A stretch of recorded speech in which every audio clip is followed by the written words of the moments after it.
Oh, well, thanks so much for letting me speak. It's always good to be here at the AT Gather event. And like you said, that AT community, it's really needed. The diversity has never been bigger. The challenges of inclusion have never been bigger, which is good because we're seeing more varieties of all different types of students from different types of backgrounds and abilities coming into education. But then that role of assistive technology is growing, demanding. And yeah, things like AT awareness is still an issue. Which 10 years into assistive technology, I never think I'd say. But so if you've never met me before, my name is Trevor Boland. I'm an assistive technology officer in DCU. If you've never heard of what an AT officer does, so in a nutshell, it's just about supporting students with disabilities and matching different assistive technologies to their needs. And then throughout this presentation, it's really a policy analysis.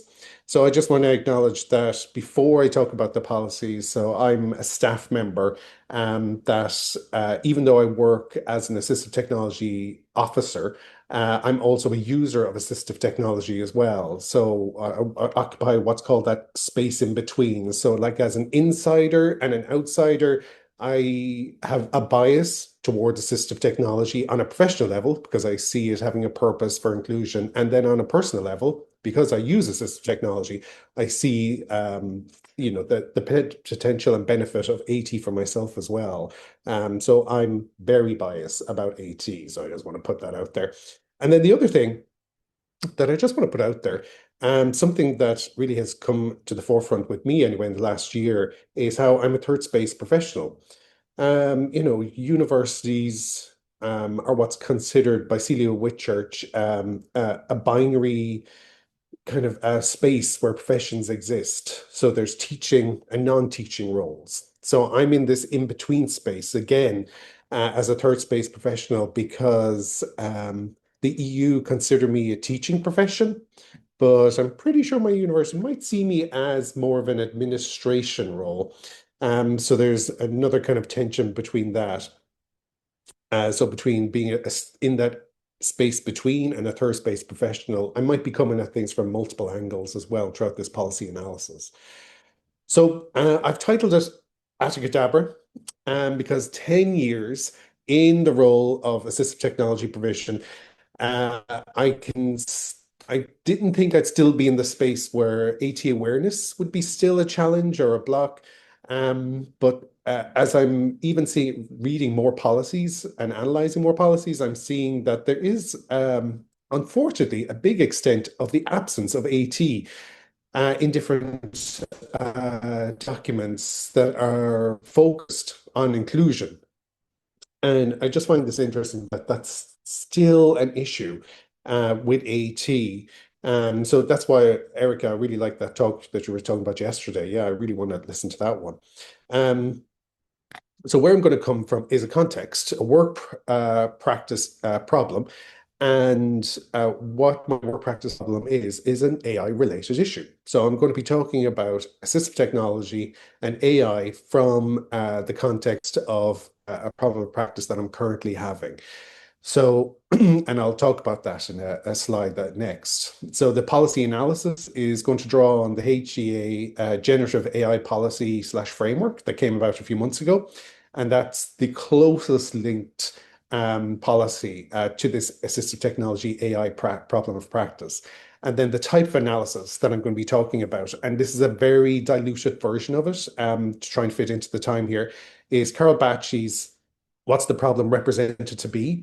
And it's a WPR framework. So WPR is an acronym for What's the Problem Represented.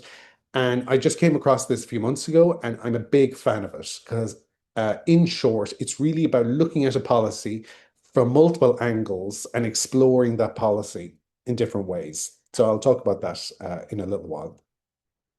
So my problem of practice that I mentioned is about using recording software. So different institutions are using different types of recording software, and DCU and a few other Irish institutions, as well as international institutions, the use of something called Genio, it used to be called Glean, is being used, and we've been using it for 5 years or more. And it uses a little bit of AI in it. So with the recording, it uses AI for converting transcripts converting audio into transcripts. And it also uses a bit of AI to convert the recording of the lecture into a type of quiz where the students can test their knowledge as well as memory of what was said in class. So in terms of reasonable accommodation, Genio really supports a lot of our students. Note taking is becoming, I think, a bigger challenge in education for various reasons. I'm not sure why.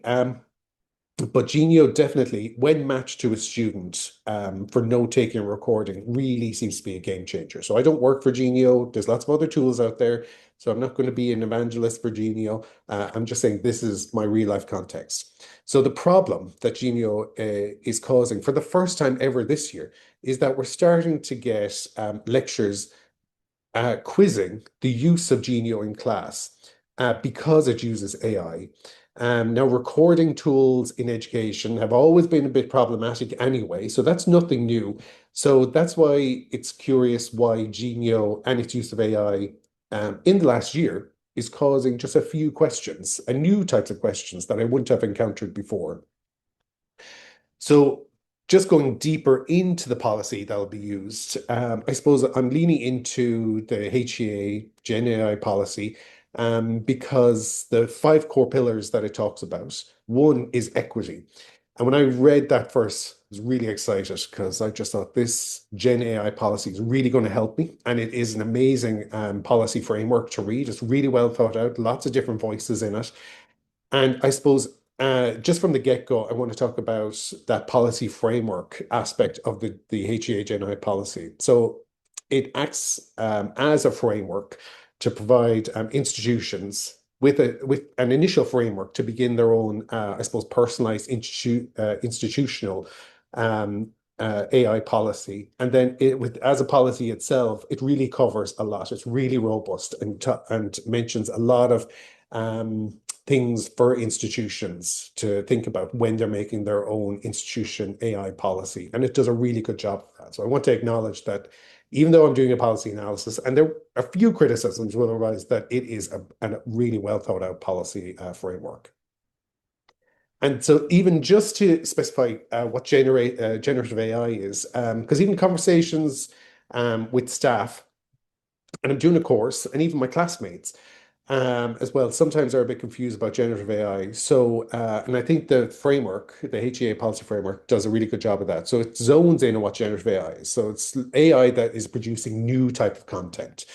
Um, so there's functional AI, which just does a task. So, something that converts a recording into a transcript, for example, isn't creating new content, could lean into AI just to do that task. So there seems to be a bit of confusion around what generative AI is. So yeah, so hopefully that just spells that. And one of the things that I think it does really well is that it names different types of these generative AI models. So again, I suppose I'll be leaning into the DCU kind of Google Gemini AI tool because that's again kind of context related for me. But there's different types for different institutions. And one thing that I really like about the policy as well is that it talks about how the sector needs to move beyond both uncritical adoption and uncritical rejection. So again, when I read that, I just thought that's a really smart way of looking at it, that we need to have informed reasons about why we either accept or reject generative AI as well. So, and then that policy framework that I'm going to lean into, the Carl Bacci, essentially it is about a series of questions that interrogate a policy from different angles. So if you have never heard of Carl Bacci, never heard of WPR, I would definitely encourage you just to be curious about it. Now, if you have an account with bookshare.ie, it's in there. So I'm just going to do a little plug for bookshare.ie because I found out that out myself after, of course, I bought the book. Um, and it's a really accessible way of thinking about policy and looking at things like the silences in policies, what the histories of aspects within a policy, and how these all merge. in one way or another, consciously or unconsciously within policy formation. And it's just a really interesting way of looking at those kind of dynamics between power and knowledge within policy formation. So these are all the different types of questions. So there's six questions and one process at the end. So that's called process seven, and that's self-problematization, where I do a WPR analysis on myself, which is great. So it's a great way of acknowledging your own biases as well as interrogating a policy. And they all merge together, this analysis. So I won't be able to go through all the questions just for the sake of this presentation. So Erica's delighted because I'm really going to try to keep on track of my time. So in question one, the main thing that Carl Bacci talks about is try to move away when it comes to policy, away from problem solving, which is a big part of policy because we want to solve problems in it. But using the WPR, we want to talk about problem questioning because sometimes policies don't actually interrogate the policy or the problem it's trying to solve. So with the generative AI one, I'm coming with my own biases. So for me, two things that stood out in the generative AI aspect of the HA policy, and that is that uh, I suppose, theme of how AI is perceived in education as a fundamental threat to academic integrity. And you don't have to talk to many lecturers to find out that AI is disrupting assignments. It's causing new, different types of challenges for lecturers, whether they're trying to AI proof their assignments or whether they're just trying to integrate AI in a way that marries the student's skills with the assignment in different kind of ways. So different lecturers are trying to integrate it in different ways. And that notion of threat and risk are definitely factors within the HEA policy as well as other AI policies as well. So I'll chat about that later. So it's nothing new. So the other thing that I think the HEA policy does well, it advises that we should think about AI adoption with inclusion at its center. And again, really powerful statement. And as an AT professional supporting students with disabilities, I was really excited about this. And so these two things seem to cause a tension really from the get-go for me, because we're trying to mitigate risk, we're trying to be mindful of risk and that threat to academic integrity, but at the same time, we want to use AI and advance inclusion. So for me, there's a fear aspect behind those risks of AI, and that's very real. So this tension between wanting to use AI to advance inclusion and acknowledging the risk and threats to academic integrity causes what Carl Bacci calls a space to be being governed. And that's for me my starting point within this policy analysis. Because if we're really thinking about designing AI adoption with inclusion at its center, how do we create an informed way of either declining or protecting AI use then in education? Um, and that's the bit where I'm still confused about. So if anyone has any answers there about how we make informed decisions about what we decline in terms of AI use and accept in AI use, I'd be really interested in that. And throughout the slides, I'll just go back to Genio at the bottom of each slide and just resonate points from it. So in question one, I've mentioned there's a resistance from some teaching staff because AI use is in Genio, and that's causing a problem. And that idea of the regulated versus unregulated AI use, um, I'm definitely seeing times where even with Genio, we've gone through the proper institutional channels. It is very regulated, the use of Genio. We're beginning to see, a weariness and maybe even prevention of Genio use. Um, and then that aspect of AI versus inclusion, how do we address that? So instead of a lot of fear or threat-based notes coming across in policy, how do we maybe incite things like AI bravery or AI curiosity for the sake of inclusion? And and then looking at assistive technology and AI and how they're starting to merge and how there isn't a clear black and white dimension to assistive technology anymore because AI is becoming part of this inclusion formula that we're just seeing. So within question two, we just look at some of the deep-seated assumptions within a policy. So for me, one of the things that I really think as an assistive technology officer, the policy talks about a pillar of equity and inclusion, which is really powerful. So for me, working in a disability scenario, helping students with disabilities, my biases tell me that disability and assistive technology are just integral parts of inclusion. And unfortunately, in the HEA policy, there's no mention of the word disability or assistive technology. So inclusion has become this all-encapturing term, which as a policy and framework, I understand because it wants to be something that's flexible. So for institutions to take on board so they can create their own policies from this framework. But with the absence of disability in AT, for me, that causes a challenge because the definition of inclusion by academics, Norwich and Slee here, do say that the term inclusion can dilute the message of maybe disabilities because, again, you don't have to talk to many academics or staff around what inclusion means to them. So it means something different depending on your own context. And even authors like Mel Enskow talks about how there's no agreed definition for inclusion. And he's been writing about inclusion for 20, 30 years plus. So there's a lot of I'm not going to say disagreement, but definitely there's interpretable definitions of inclusion. And then without disability and assistive technology mentioned in that, I feel like it's getting lost.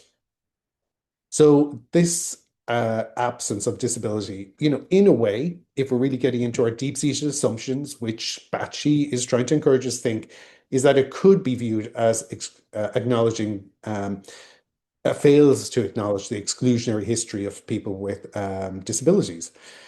So, where that word inclusion is introduced and potentially diluted, maybe that role of AI specific for people with disabilities is going to get lost. And as someone who's worked in AT for a while and has seen assistive technology become absent in a lot of even like OECD documents, there was an Irish-based one that was published a few months ago that talked about technology and inclusion. Again, assistive technology wasn't mentioned at all. So, and again, that's nothing new. Sometimes that term, that concept of AT goes missing. And then going back to Genio, the absence of these terms means that when it comes to staff and their reluctance, maybe to use Genio in class or to allow students to use Genio in class because it's using AI. That's now recording, which has always been a barrier in some cases. There's always been some institution kind of challenges with recording that now the introduction of AI into a recording tool is adding an extra layer or an extra barrier of concern now, which is becoming maybe problematic in ways because institutions are, trying to figure out what AI is and how to protect everyone as well as their lecturers. And then question three of the framework. If you have never heard of Michel Foucault, an amazing author and writer, and he talks about power and knowledge and those kind of dynamics within societies. But he specifically talks about something called genealogical sensibility and how we look at the history of the present to see where maybe challenges are. So when it comes to AI, we don't have to look that far to see, and that even the HEA policy signals that that even though equity of opportunity can be present because of AI, and that AI has a place in terms of diversity, that we're still dealing with, I suppose, fears of AI. So from a staff point of view, there is research to say that, one of the reasons why staff are concerned about AI in education is because they feel like they are actually going to lose their jobs. That AI can, in some ways, produce really good content, depending on the AI tool, depending on the prompts that are asked. And in some ways, it produces terrible things. But if in the future we're to look at AI, is it going to be seen as a way of generating content for learning platforms that could potentially be perceived to teaching professionals as de-skilling them or deprofessionalizing them, and actually just be more cost effective? So authors have actually written about this, and it's a real concern for some staff. And then for some students, there is concern about AI hindering the development of critical thinking. And one such policy in the UK talks about a new kind of term that I've come across called cognitive de-skilling. So as we lean into AI use, are we essentially becoming more dependent on it? Is it de-skilling us in some ways? Is it lessening our ability for critical thinking? We're going to see more of that, I'm sure, over the years. And then as AI-powered AT is now becoming the norm, so Genio is one example where there's AI. We're also seeing Grammarly um, used. I've had a student with a conversation with a postgrad student who uses Grammarly and or should be using Grammarly, and the fears now she has of Grammarly, because it's AI driven, is making her not want to use it. And she was telling me in a conversation she's happy not to use Grammarly because she likes the way that her mistakes now are evidence of her non-use of AI in her writing.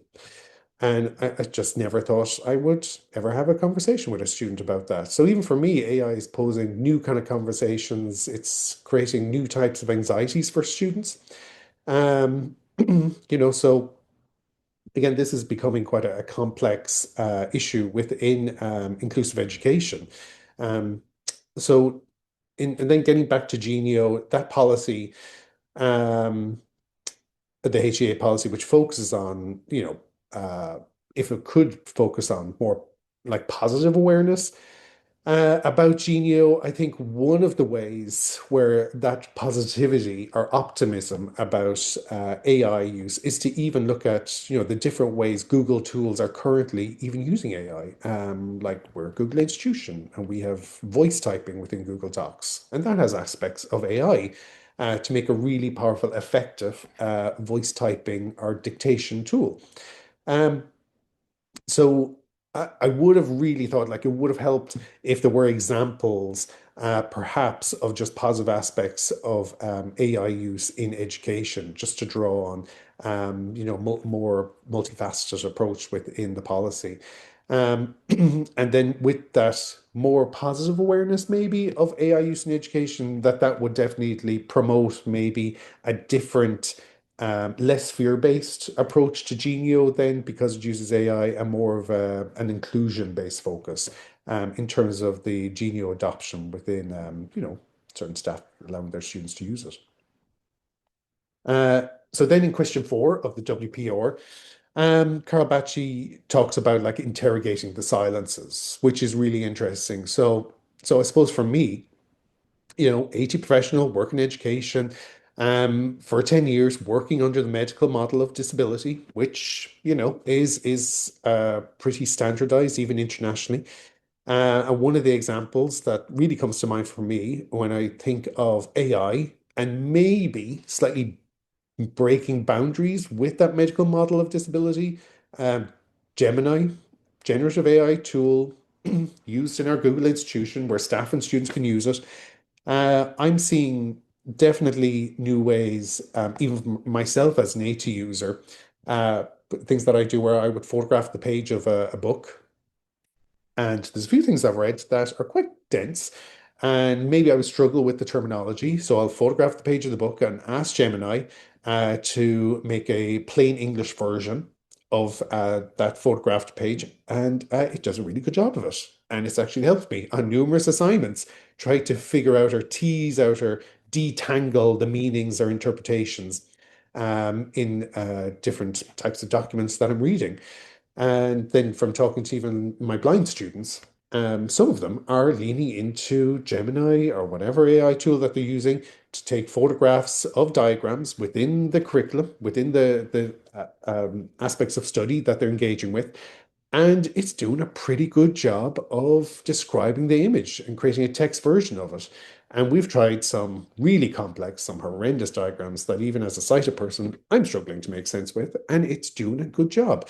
So so again, my biases are that AI is great for inclusion. And in particular, if it's helping our blind students, I really think that's a game changer. And that potential for AI, which is used by all students, and this education for all phenomenon that Mail Ain Scout talks about, and for a long time, going back to that Salamanca World Conference, and that Ain Scout talks about a lot, that he keeps going back to that because that's where that terminology, education for all, really emerged. That now with AI, could we potentially be seeing something that more AI-driven technologies will mean that we don't need maybe that medical model of disability anymore?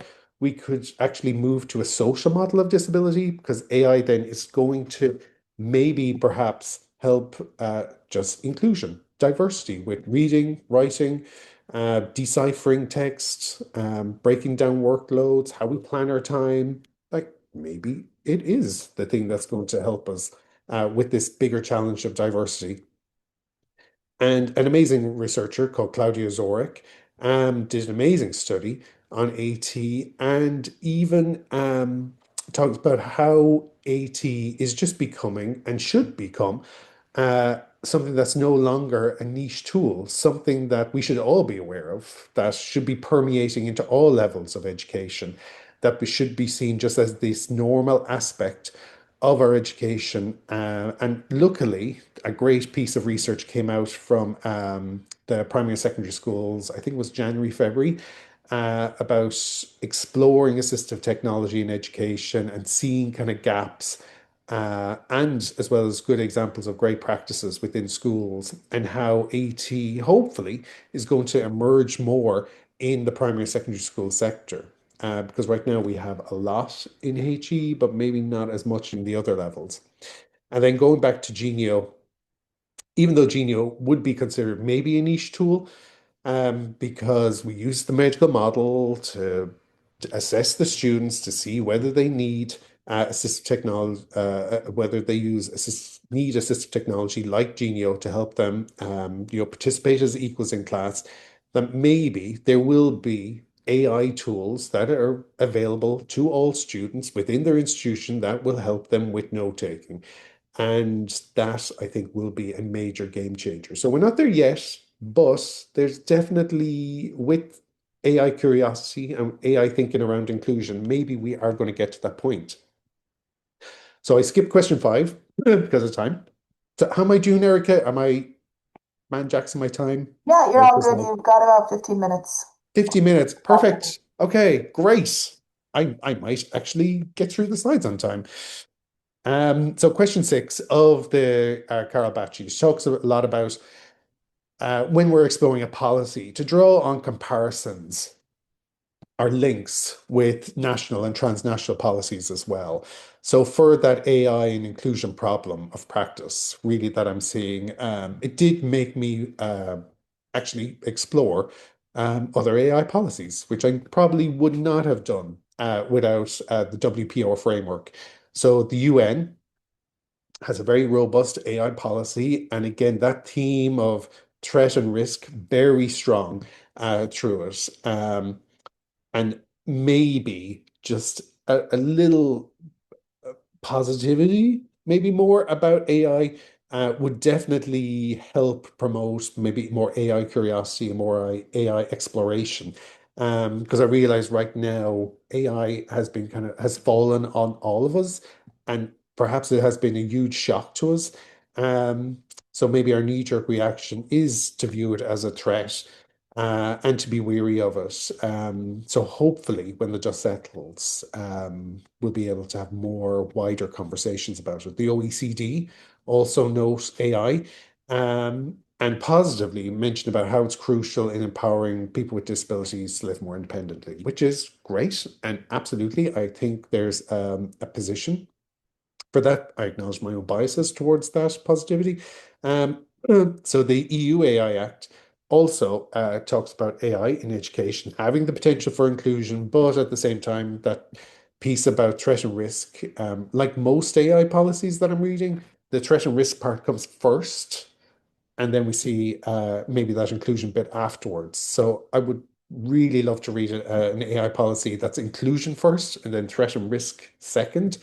I think that way of talking about AI in education, AI in policy, I think that would change, just nudge and slightly shift the conversation of AI into a different arena.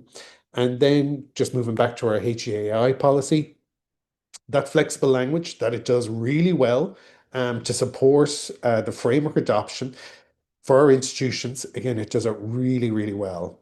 And that aspect of inclusion, those interpretable words like inclusion, that for me suggests disability and assistive technology, without explicitly naming those, I really fear that that framework aspect of the HEA policy will kind of lose that emphasis on disability and assistive technology. And again, I'm totally aware I'm totally biased towards that. Um, so basically, overall, the international, European, national AI policies and reports do acknowledge, the potential for inclusion, which is great. But it's always like risk first, inclusion second, and at times overlook the critical roles of AT and disability. So again, the we've seen for a long time awareness issues around AT. Um, and that's nothing new. There's lots of literature out there talking about the awareness gaps. That Claudia Zorich article as well, it really encapsulates that. And at times, that word disability can get lost in that word inclusion because it's become slightly dilute. Still a powerful word, but can dilute the message of inclusion. And then going back to Genio, something that I would really, really like to see is this notion of like an AI roadmap of a source about how we create a risk-free AI and inclusion experience for our students. Because right now, that piece that I'm kind of worried about is what's informing people's views about refusing students using different terms of AI tools or AI driven tools or AI and AT types of tools. And again, there's no clarity around that, like even a guide about what things to consider if you are refusing the use of AI, especially AI that's in AT. Um, I think that's going to become slightly problematic, or can be even problematic now. So I think maybe just something around that. And I do know there's a second iteration coming along of the HEA policy. So maybe there's scope within that second iteration. And then, so process seven. So we're almost towards the end. And this is the bit that's called self-problematization, where really I look at myself and do an analysis of myself in the context of what I'm talking about. So I talk the big thing about self-problematization is that by interrogating myself, like I acknowledge my assumptions. So like I've said many times, the inclusion for me represents disability and assistive technology, and that is my assumption, which it doesn't necessarily mean it's other people's. The types of knowledge that, I subscribe to are very inclusion focused and disability focused. So again, that's not everyone's knowledge regime. So, and I totally accept that. My dual positionality, as an assistive technology professional, I'm an AT user. So for me, that explosion of assistive technology like potential within AI, I think is a game changer. And I really hope we get to a point where we can have groups within our universities that can actually explore um, an inclusion first conversation about AI and AT in education, but still acknowledge the threats and risks and mitigate those. Because I think that type of shift in conversation is really needed. So we become agents of inclusion. And hopefully, by becoming agents of inclusion, by using and harnessing AI, we really dismantle that deficit disability narrative that it can still permeate in our education culture societies, maybe even our conversations as well. Um, as an assistive technology professional, I acknowledge that I'm a third space professional. So, in this binary university where there's teaching and non-teaching staff, that myself, I do wonder when I speak to teaching staff, do they see me as a peer? Or do they see me as someone below them? Because teaching staff will probably respond better to other teaching staff. And even though, according to the EU, I am classified as a teaching role, institution-wide, that could be interpreted through the types of contracts that we have as an administration post of a source. So one of the things that Celia Whitchurch talks about is maybe institutions haven't really come to grips with these third space professional roles and the terminologies of professional roles has emerged, and maybe that is still a mystery to teaching staff, or just even just non-teaching staff, about what is called a professional role, and can we be perceived as an in-between teacher and administrative role? Because then the conversations that I'm having with teaching staff, do they consider me, again, like I said, on the same level or just as something else? I don't know. Um, and then the HEA, which created the assistive technology roles, actually many years ago, I think it's about 20 years ago, the HEA created the AT roles. And to be honest, compared to other countries, it was a game changer in Irish education. And so I applaud all the work, and I think AHEAD were involved in that as well. I think there's a very early AHEAD policy that actually advised disability services in universities to have an assistive technology officer and how this was considered best practice. And I think that that's an AHEAD policy publication from about 20 years ago that talked about that. So and which was great. So we definitely have had in our country a strong emphasis on assistive technology from a long time ago, and that's been pushed forward. So that's where I suppose I'm a bit divided by the HEA policy, because the HEA AI policy doesn't mention disability or assistive technology. And without that, I feel like there's a ground level tension. So, as an assistive technology professional supporting individual students with AT, and in this case, Genio, that has AI and AT, um, there's a gap there in terms of supporting lecturers with that knowledge and I suppose safety. They want to be reassured that this is going to be okay, that the Genio isn't trying to steal their intellectual property, sell it on, publish it. There could be real fears around that. And then in the big picture of the HEA policy, I think it does a great job of talking about inclusion and all the things around that and the conversations that are needed. So that's why I'm kind of, in one end, I think the HEA policy is amazing. In the other end, I'm like, I just wish I had just a tiny bit more just to help me. Um, so as the AI policy is primarily focused on teaching staff, it does acknowledge other types of staff as well. But yeah, I would love to see in the second iteration of the HEA policy that AT professionals are considered within the formulation of the second iteration. Again, I would just love it if there was that conversation with that group where they could just see and hear the types of challenges we're having on the ground with AI or AI-like tools or AI-infused AT tools. And again, going back to Genio, that potential refusal of AI integrated AT by teaching staff, and I even hate saying this because I have never said this, could it be interpreted as a form of ableism? If we're getting to that point. So could the fears teaching staff have around AI, if they start saying no to AI infused AT, that could be interpreted in different ways. And I really hope that's not the case. I really hope we can all figure this out together.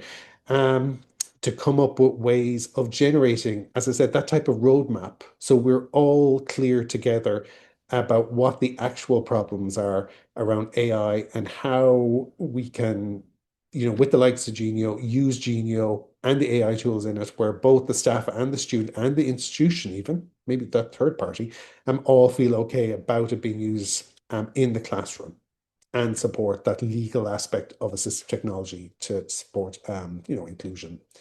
Um, so, so getting back to the title, AT-acadabra, has AT disappeared? I just want to explain that. I suppose in some ways, I think AT has disappeared. In some ways, I think it hasn't. But AT awareness is still an issue.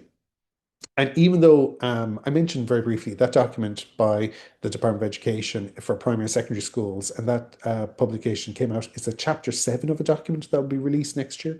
And that really posed positive light around the need for development of more AT within primary and secondary schools, which I was really excited about. So, in terms of AT disappearing, that came at a time when really a very timely way for me anyway, because it really helped me think that AT awareness isn't disappearing and that it's being acknowledged.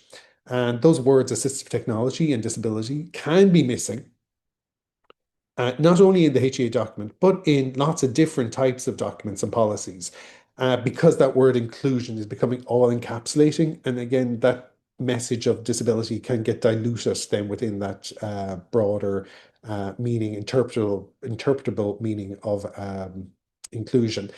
AT absences in policy affects ground level AT support. So, like that with the HEA policy, if it just had just one sentence about assistive technology and AT and AI in it, being like positive, supportive, just a kind of a normal aspect or a normal growing aspect, but with like maybe voices of assistive technology practitioners just informing those sentences, I think that would be really powerful and really help us on the ground level and make even AT more aware within institutions because there is like a gap of AT awareness. Disability awareness affects reasonable accommodations. So I'm using Genio as an example, but recording there has been like a history. Again, you don't have to look too far and research as well. Recording has always been there as a potential challenge for institutions to adopt. And now with AI being added to these assistive technologies that we're recording, it's creating just an extra layer of concern for staff. So I would really love it if we can alleviate that extra layer of concern by talking about AI in AT for inclusion, supporting students with disabilities.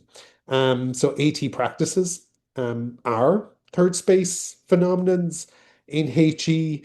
So for example, as an assistive technology officer, I've got no professional body really aligned to, while my colleagues, like occupational therapists and disability officers, do have professional bodies.